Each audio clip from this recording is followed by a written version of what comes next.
नमस्कार। Ajit web TV देख रहे सभी दर्शकों का स्वागत है। मैं रोहिणी ओब्रॉय और आप देख रहे हैं खबरों के आईने से।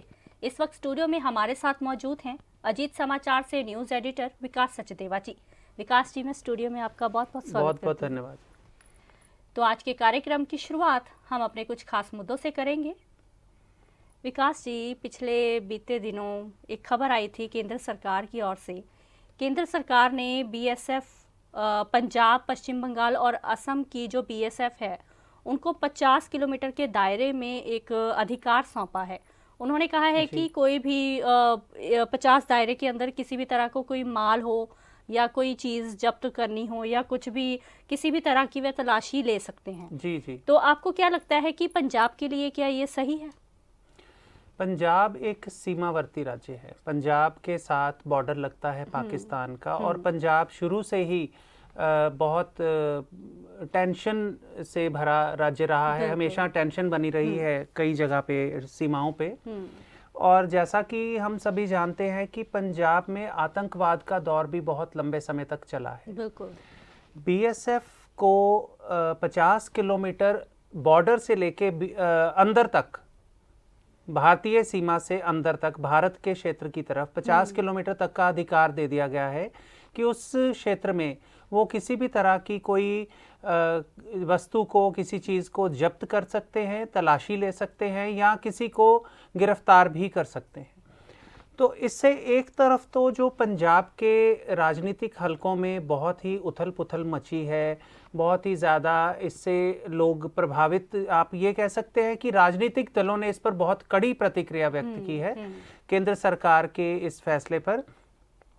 क्योंकि एक तो यहाँ पर इस वक्त जो सत्तारूढ़ है वो कांग्रेस है। कांग्रेस जो है वो सेंटर में, वो विपक्ष में है। बिल्कुल। तो केंद्र की ओर से इस तरह का अधिकार देना बीएसएफ को, ये सोचा जा रहा है कि शायद आने वाले समय में पंजाब में गवर्नर राज लागू हो सकता है या किसी भी तरह से पंजाब पुलिस पर किसी उनकी क्षमता पर संदेह किया जा रहा है, जो कांग्रेस की ओर से ये शंकाएं व्यक्त की जा रही हैं। लेकिन इसके साथ ही एक चीज और बताना चाहूंगा कि यही चीज जो गुजरात है, गुजरात स्टेट में, वो भी एक सीमावर्ती राज्य है। उसका भी जो कच्छ का इलाका है वो पाकिस्तान से लगता है, सीमा पाकिस्तान की लगती है।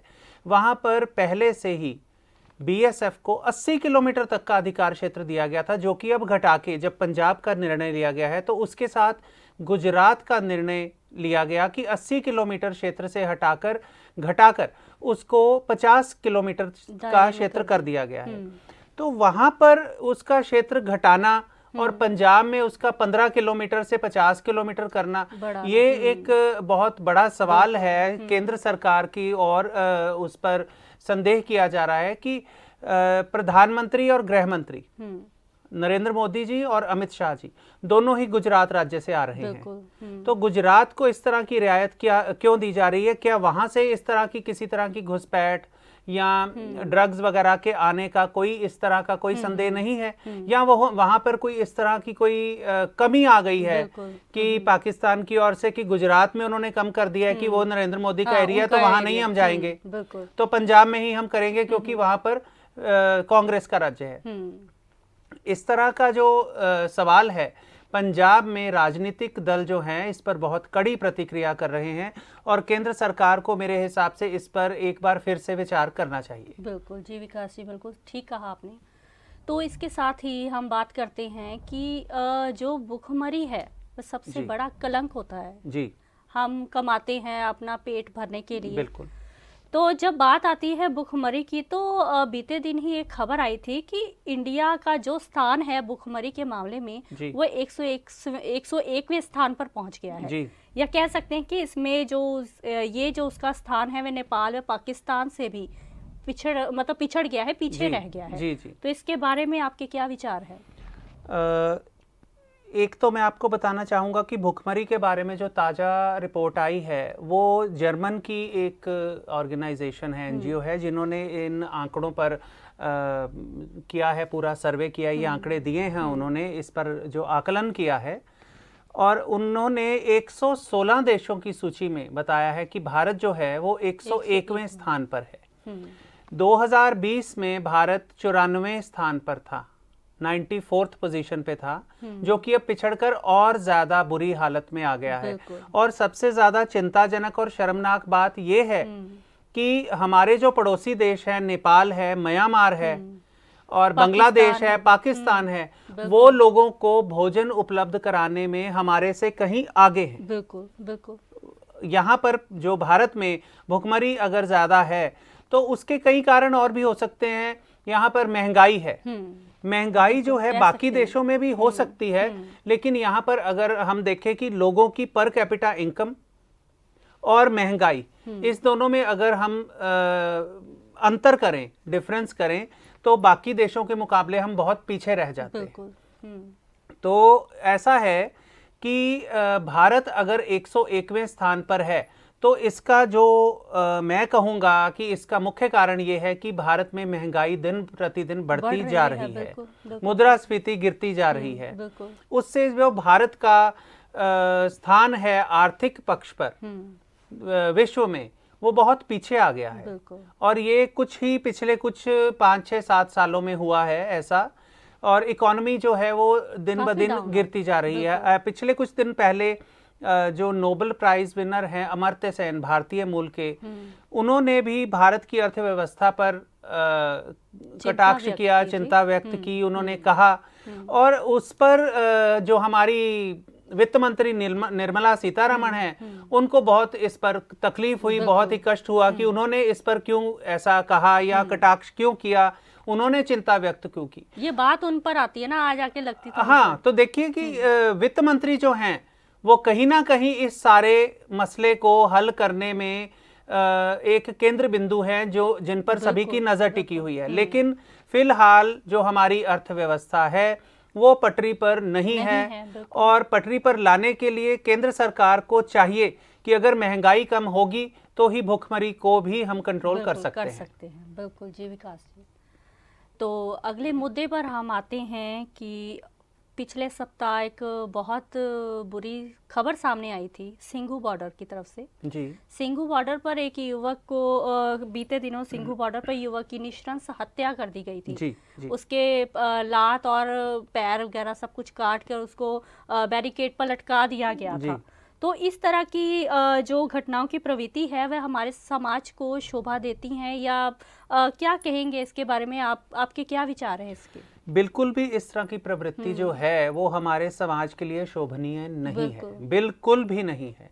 हमारा समाज जो बना है हमारे गुरुओं, पीरों, फकीरों के उपदेशों पर, उनकी सीख पर बिल्कुल एक चलने वाला समाज है। गुरु नानक देव जी हों, गीता में दिया गया उपदेश हो, कोई भी जो हमारे संत फकीर महापुरुष हुए हैं, हमारे गुरु हुए हैं, सभी ने हमें प्रेम और सद्भाव का संदेश दिया है, मिलजुल कर रहने का संदेश दिया है। इस तरह की जो प्रवृत्ति है, इस तरह का अगर कोई अगर गलत काम करता भी है तो उसको सजा देने का हक हमें खुद नहीं है। उसके लिए कानून है, कानून उसको सजा देगा अगर उसका आरोप साबित हो जाता है तो। हम अगर एक आदमी को समझते हैं कि उसने चोरी की है, जब तक हम उसकी चोरी को साबित नहीं कर देते वो चोर साबित नहीं हो सकता। तो हम कैसे कह सकते हैं कि इस आदमी ने ये गलत काम किया और उसको सजा मिलनी चाहिए? और कानून कैसे ले सकते हैं? तो यही बात है कि हम कैसे सजा दे सकते हैं, हम कौन है सजा देने वाले? यही जो प्रवृत्ति है, यही जो समाज के प्रति एक भावना है, लोगों के प्रति भावना, ये हमारे समाज को खराब करेगी। आने वाले दिनों में हमारे आने वाली जो पीढ़ी है वो इससे गलत संदेश ग्रहण कर सकती है। और हमारी जनरेशन, जो आने वाली जनरेशन है, उसके लिए हमें एक आइडल सेट करना है, एक बनाना है, हमें समाज को अच्छा समाज बनाना है जिसमें सद्भाव हो, प्रेम हो, जिसमें आपसी भाईचारा हो।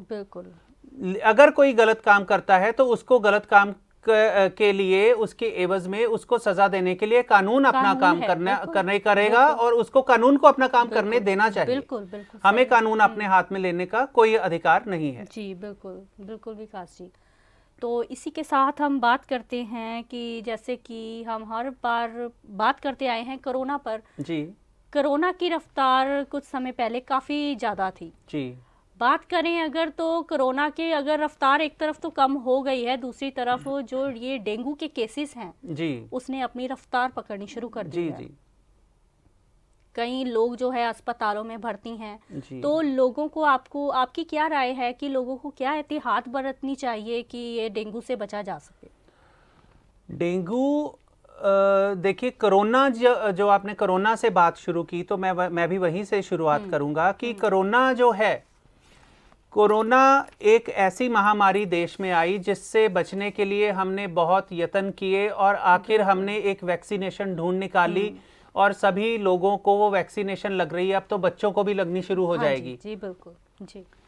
कोरोना से बचने के लिए हमने वैक्सीनेशन ढूंढ ली, लेकिन डेंगू जो कि हर साल बार बार आता है, हर साल आता है, उससे बचने के लिए हमने अभी तक क्या किया है? उससे बचने हर साल डेंगू से इतने लोग मर जाते हैं, उनकी मौत हो जाती है, इतने लोग पीड़ित होते हैं, इतने लोग तकलीफ सहते हैं। तो डेंगू से बचने के लिए अभी तक हमारी सरकार ने क्या किया है? इस पर सीरियसली काम क्यों नहीं हुआ? डेंगू फैलता है हर साल, इसी मौसम में फैलता है, सितंबर अक्टूबर के मौसम में, और ये एक मच्छर है, मच्छर की वजह से ये फैलता है, हो जाती है ये प्रॉब्लम। मच्छर काटता है, ये मच्छर कहते हैं कि घुटने से ऊपर तक नहीं उड़ पाता, ये अगर काटता है तो पैरों या घुटने से नीचे नीचे काटता है। लेकिन अगर इस तरह से कोई प्रजाति है मच्छर की जो इस मौसम में पैदा होती है या लोगों को वो अफेक्ट करती है, तो उस पर काबू पाने के लिए हमारी सरकार अब तक क्यों नहीं कुछ कर पाई?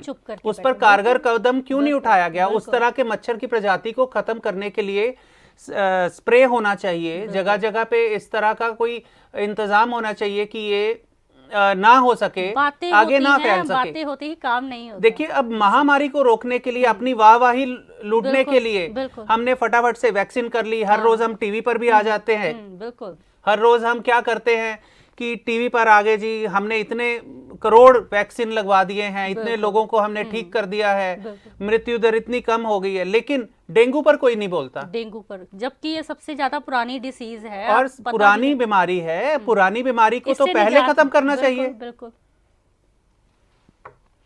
बिल्कुल सही कहा विकास जी आपने। तो इसी के साथ हर बार की तरह हम अपने कार्यक्रम का समापन अपने आज के विचार से करेंगे। कहा जाता है, जो बात आपकी खुशी को नष्ट करने वाली हो उसे कभी नहीं सुनो। जी विकास जी। खुश रहना हर आदमी का अधिकार है। बिल्कुल। और किसी की तरफ देखकर खुश होना ये और भी अच्छी बात है, लेकिन हमारा समाज, जैसे कि अभी पहले भी बात हुई, कि कई ऐसी चीज़ों से भरा पड़ा है कि जहाँ पर सद्भाव कई जगह पे कम है, आपसी प्रेम कम है। तो अगर आपसे कोई कटु वचन बोलता है, कड़वे बोल बोलता है जो आपकी खुशी को नष्ट करने वाले हों, तो उसको सुनने से पहले ही कान बंद कर लें। तो तभी आप खुश रह सकेंगे, तभी इस समाज में खुशी बांट सकेंगे। जी बिल्कुल विकास जी। तो आज हमने चर्चा की है पिछले सप्ताह के कुछ खास मुद्दों के बारे में। अगले सप्ताह हम फिर हाजिर होंगे कुछ खास मुद्दे लेकर। अजीत वेब टीवी देख रहे सभी दर्शक इसी तरह हमारे साथ जुड़े रहिए। अब हमें दीजिए इजाजत। नमस्कार। देश दुनिया ਦੀਆਂ ਤਾਜ਼ਾ ਖਬਰਾਂ ਦੇ ਲਈ ਹੁਣੇ ਪਲੇ ਸਟੋਰ ਤੋਂ ਡਾਊਨਲੋਡ ਕਰੋ ਪੰਜਾਬ ਦੀ ਆਵਾਜ਼।